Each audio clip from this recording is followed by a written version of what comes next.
హే నమస్తే, మీ అందరికీ ఎలా ఉన్నారు?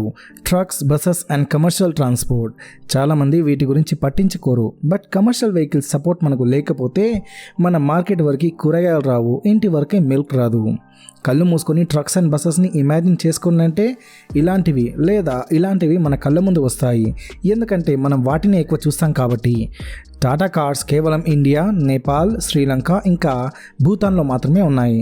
బట్ అదే విషయం టాటా కమర్షియల్ వెహికల్స్లో చూసుకుంటే ఆల్మోస్ట్ వరల్డ్ వైడ్గా స్ప్రెడ్ అయ్యి ఉన్నారు. అప్రాక్సిమేట్గా చెప్పాలంటే టోటల్ 125 కంట్రీస్లో విత్ 8,800 టచ్ పాయింట్స్ ఉన్నాయి. అదే కాకుండా వారి R&D సెంటర్స్ వచ్చేసి యూకే, ఇటలీ, ఇండియా మరియు సౌత్ కొరియాలో ఉన్నాయి. టాటా మన ఇండియన్ బ్రాండ్ అని చాలా గర్వంగా చెప్పుకుంటాం. అలాంటి బ్రాండ్ ఇప్పుడు టోటల్ వరల్డ్లోనే సెకండ్ లార్జెస్ట్ ట్రక్ మేకర్. ఇండియాలో టాప్లో ఉన్నారంటే దానికంటూ ఒక రీజన్ ఉంది. ఎందుకంటే వీరి కంపెనీని 1945లో స్టార్ట్ చేశారు అండ్ 1954లో ఫస్ట్ ట్రక్ని తయారు చేస్తారు.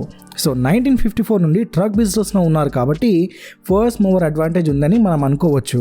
బట్ టోటల్ వరల్డ్లో చూసుకుంటే ఎన్నో పెద్ద బ్రాండ్స్ ఉన్నాయి. Like Benz, Volvo, Scania, Mitsubishi లాంటి పెద్ద కంపెనీస్తో పోటీ పడి టాప్ సెకండ్లో రావడం అనేది మామూలు విషయం కాదు.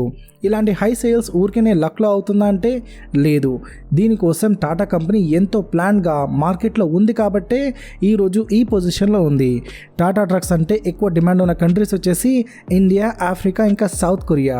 ఈరోజు మనం ఈ వీడియోలో అసలు టాటా ట్రక్స్ ఈరోజు ఈ పొజిషన్కి ఎలా వచ్చింది అండ్ వాళ్ళ కంపెనీ స్టార్ట్ అయిన కొన్ని ఇయర్స్లోనే ఎక్స్పోర్టింగ్ చేయడం వల్ల ఈరోజు టోటల్ వరల్డ్ వైడ్గా వారికి ఎలా హెల్ప్ అయిందని మాట్లాడుకుందాం. ముందు కొంచెం హిస్టరీ గురించి తెలుసుకుందాం. టాటా మోటార్స్ని 1945లో Tata engineering and locomotive company అని స్టార్ట్ చేశారు. స్టార్టింగ్లో వీరు లోకోమోటివ్స్ని తయారు చేద్దామని ఫిక్స్ అయ్యారు. కాకపోతే మెల్లిగా కమర్షియల్ ట్రక్స్ వైపు మూవ్ అయ్యారు. వీరి ఫస్ట్ ట్రక్ని 1954లో with the help of Daimler బెంజ్తో చేశారు. బట్ డైమ్లర్ వారితో కొలాబరేషన్ 1969లో బ్రేక్ అయిపోయింది. దీనితో ఇంతకుముందు బెంజ్ సింబల్ ఉన్న ట్రక్స్ అన్నీ కూడా టాటా వారి సింబల్తో రీప్లేస్ అయ్యింది. టాటా వారు కంపెనీ స్టార్టింగ్ స్టేజ్లో ఉన్నప్పుడే టైం వేస్ట్ చేయకుండా ట్రక్స్ని ఎక్స్పోర్ట్ చేయడం మొదలుపెట్టారు. అండ్ వారి ఫస్ట్ ఎక్స్పోర్ట్ వచ్చేసి శ్రీలంకకి 1961లో చేశారు. 1964 నుండి సుడాన్కి కూడా ఎక్స్పోర్ట్ చేశారు. దీని తర్వాత టాటా వారు ఎన్నో ట్రక్స్ని లాంచ్ చేశారు. బట్ ఒక ట్రక్ వల్ల టాటా ట్రక్స్ అంటే చాలా ఫేమస్ అయింది. అదే టాటా 407. ఈ ట్రక్ని 1986లో తయారు చేశారు అండ్ మన ఇండియన్ రోడ్స్ మీద ఇప్పుడు కూడా కనిపిస్తూ ఉంటుంది. ఈ ట్రక్ ఎంత పెద్ద హిట్ అయిందంటే అప్పట్లో ఇండియా ఇంకా జాపనీస్ వాళ్ళు కలిసి తయారు చేసిన ఎన్నో ట్రక్స్ లైక్ ఐకో, Mitsubishi, Swaraj, Mazda, Allwyn, Nissan brands తయారు చేసిన ట్రక్స్ని బీట్ చేసింది. 1986 నుంచి 2011 వరకు ఆల్మోస్ట్ 5 lakh యూనిట్స్ని సేల్ చేశారు.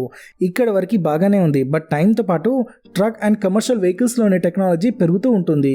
సో దీనికోసం కంపెనీ ఈదర్ తమ సొంత రిసోర్సెస్ యూజ్ చేయాలి లేదా వేరే కంపెనీతో పార్ట్నర్ అయ్యి వర్క్ చేయాలా. సో టాటా కంపెనీ వారు 2 రూట్స్ని తీసుకున్నారు. ముందుగా బస్సెస్ గురించి మాట్లాడుకుంటే టాటా బస్సెస్ కేటగిరీలో సెకండ్ బిగ్గెస్ట్ మ్యానుఫ్యాక్చరర్ అండ్ స్టార్టింగ్లో వీరు ఓన్లీ బస్ చాసెస్ని తయారు చేసి ఇచ్చేవారు. దాని తర్వాత ఓనర్స్ కోచ్ బిల్డింగ్ కంపెనీ దగ్గరికి వెళ్ళి మొత్తం బాడీని తయారు చేయించేవారు. ఇప్పుడు కూడా అలాంటి ఆప్షన్ ఉంది. సో కంప్లీట్ ఇన్బిల్డ్ వెహికల్ని తయారు చేయడానికి స్పెయిన్లోని హిస్పానో అనే ఒక కంపెనీలో 21% స్టేక్ని కొనేసుకున్నారు. ఈ కంపెనీ ఎందుకు తీసుకున్నారంటే వీరు one of the largest manufacture of buses and coach cabins కూడా. హిస్పానో కంపెనీని అక్వైర్ చేసుకున్నాక టాటా కంపెనీకి కంప్లీట్ ఇన్బిల్డ్ బస్సెస్ని తయారు చేయడానికి హెల్ప్ అయింది. నెక్స్ట్ బ్రెజిల్ కంపెనీ మార్కో పోలోని కూడా అక్వైర్ చేసుకున్నారు. ఈ కంపెనీ అక్వైర్ అయ్యాక మన ఇండియాలో కూడా ఈ బస్సెస్ని సేల్ చేశారు. మనలో చాలామంది ఈ బస్ని ఎక్కాం కూడా. ఈ బస్ అయితే నాకు హైలైట్ అనిపిస్తుండే. ఒక యూనిక్ ఫీలింగ్ ఉంటుండే ఫ్రమ్ ట్రెడిషనల్ బస్సెస్. ట్రక్స్లో చూసుకుంటే టాటా కంపెనీ ఈ సెగ్మెంట్లో సెకండ్ రావడానికి మెయిన్ రీజన్ వచ్చేసి అప్పట్లోనే వారి ట్రక్స్ని బయట దేశాలకు ఎక్స్పోర్ట్ చేయడం. 1964లోనే ఆఫ్రికాలోని సుడాన్కి ఎక్స్పోర్ట్ చేయడం. దీనితో వారికి ఆ కాంటినెంట్లో మంచి గ్రిప్ వచ్చింది.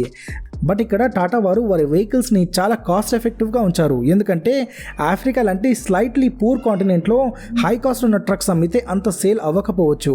సో వీరు పార్ట్స్ అన్నీ కూడా కంట్రీకి ఎక్స్పోర్ట్ చేసి అసెంబుల్ చేసి అమ్మడం ద్వారా ట్రక్స్ కాస్ట్ తక్కువ అయ్యేది. డేవు ఈ కంపెనీ పేరు మనం వినే ఉంటాం. ఈ కంపెనీ ఇండియాలోకి 1995లో వచ్చింది. ఈ కంపెనీ వారు కార్ అండ్ ట్రక్ బిజినెస్లో ఉన్నారు అండ్ రెండిట్లో కూడా ఫెయిల్ అయ్యారు.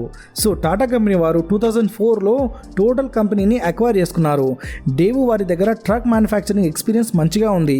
అదే హెల్ప్తో టాటా కంపెనీ సౌత్ కొరియాలో ఎన్నో ట్రక్స్ని లాంచ్ చేశారు అండ్ మంచిగా హిట్ కూడా అయింది. ఎంతగా అంటే టాటా డేవు కంపెనీ కంపెనీ సౌత్ కొరియాలో second largest commercial vehicle manufacturer.